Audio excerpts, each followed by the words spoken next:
మనకు తెలుగులో ఒక సామెత ఉంది, డిక్కీ బలిసిన కూడంట ఎవరి ముందుకు వెళ్ళి తొడగొట్టిందంట.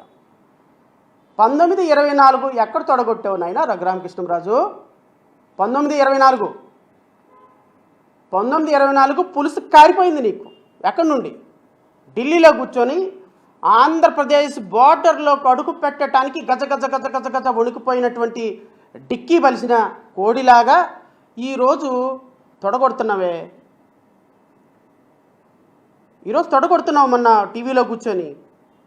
మరి 2019-24 తొడగొట్టలేదే? 1924 ఆంధ్రప్రదేశ్ బోర్డర్లో అడుగుపెట్టలేదే?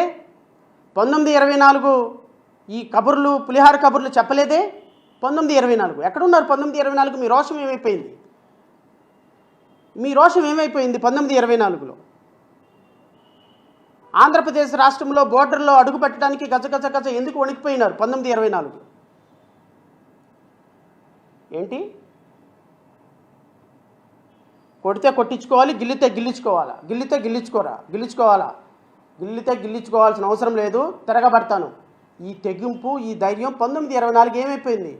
1924 గిల్లితే గిల్లించుకోవటం కాదు, పొడిస్తే పొడిపించుకున్నావు.